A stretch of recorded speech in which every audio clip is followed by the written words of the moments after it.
ఘడియలు పూర్తయినాయి, బ్యాలెట్ బాక్సుల్లో నిక్షిప్తమైనవి ఓట్లకు సంబంధించి. అసలు ఈరోజు ఓటింగ్ జరిగిన సరళి గత ఎన్నికలతో పోలిస్తే ఎలా ఉందని భావించాలి? తెలంగాణ రాష్ట్రం నుంచి లక్షలాది మంది ఆంధ్రప్రదేశ్కి ఓటు వేయడానికి తండోపతండాలుగా తరలి వెళ్ళారట. జరుగుతున్న ప్రచారాలు నిన్న మనం చూసాం కూడా. లక్షలాది మంది తరలి వెళ్తే హైదరాబాద్లో ఓటు వేయకూడదు. ఇప్పుడు కోకటపల్లి, శ్రీలింగంపల్లిలో 0 బ్లాంక్ 10% ఓటింగ్ ఉండాలి, 20% ఓటింగ్. అది కొంత ఎగ్జాగరేషన్ ఉంటుంది. సంఖ్యలో భారీ సంఖ్యలో వెళ్ళారన్నది మాత్రం నిజం. ఓకే, ఆ వెళ్ళిన వాళ్ళందరూ ఒక్క నియోజకవర్గానికి పోరు కదా. అవును, వాళ్ళు అనేక నియోజకవర్గాలకు స్ప్రెడ్ అయి ఉంటారు. సో అందువల్ల అలా వెళ్ళడము అనేది టోల్ ప్లాజాల దగ్గర భారీ క్యూలు, వీటిని బట్టి మనం ఫలితాలు ఏమి అంచనా వేయలేము. ఫండమెంటల్గా మనకు అర్థం కావాల్సింది పోలింగ్ ముగిసింది, కానీ ఎన్నికల కమిషన్ నిబంధనావళి ప్రకారం జూన్ 1న పోలింగ్ ముగిసేంత వరకు ఫలితాన్ని ఎవరు కూడా చెప్పకూడదు. ఇంట్లో ఇలా వీళ్ళు గెలుస్తారు, వీరు ఓడతారని చెప్పడం ఎన్నికల నిబంధనావళికి విరుద్ధం.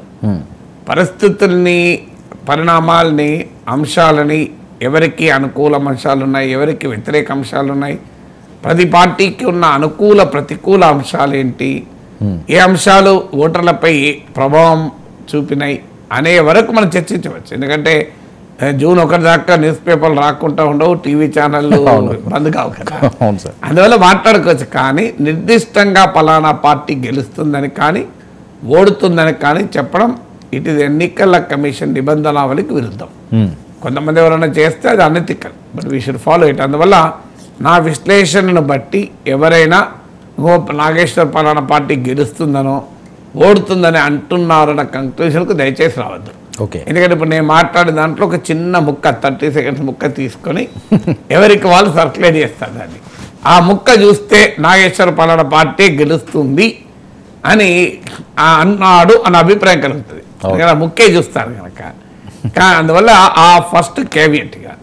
రెండవది, తెలంగాణ రాష్ట్రంలో అసెంబ్లీ ఎన్నికలు జరిగినప్పుడు కొంత వాతావరణం క్లారిటీ ఉండేది, చాలా క్లియర్గా, దాదాపు ఓవర్వీమింగ్ క్లారిటీ ఉండే. ఎవరన్నా చూడదలుచుకున్న వాళ్ళకు కనిపించకపోవచ్చు, కానీ చూడాలనుకున్న వాళ్ళకు, వినాలనుకున్న వాళ్ళకు, పరిశీలించాలనుకునే వాళ్ళకు చాలా స్పష్టత ఉండే.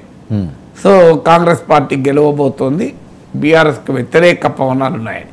కానీ ఆంధ్రప్రదేశ్కి వచ్చే వరకు సమాజము భారీగా చీలిపోయి ఉండడం వల్ల ఎవరి వర్షన్ వాళ్ళే తప్ప ఆబ్జెక్టివ్ వర్షన్ లేదు.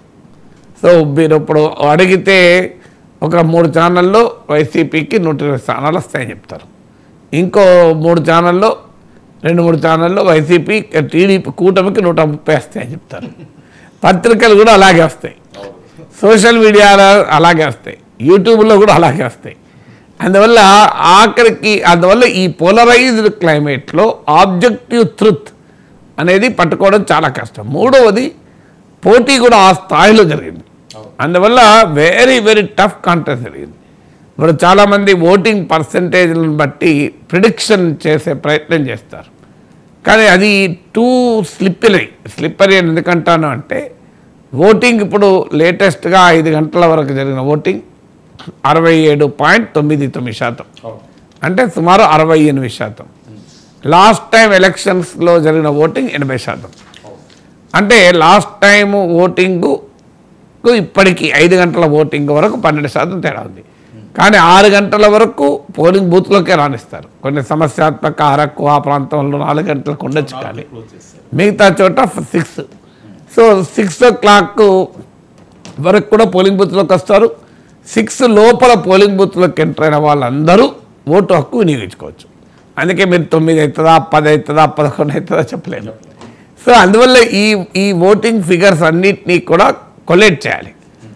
మీకు అది ఇంకా కొన్ని రేపు వస్తుందని కూడా నమ్మకం లేదు. ఎలక్షన్ కమిషన్ ఫైనలైజ్ చేసి ఫిగర్స్ రావాలంటే అది 1 or 2 days పట్టిన. గతంలో ఫస్ట్ 2 phases చూస్తే మనకు అర్థమైంది, చాలా డిలే చేశారు.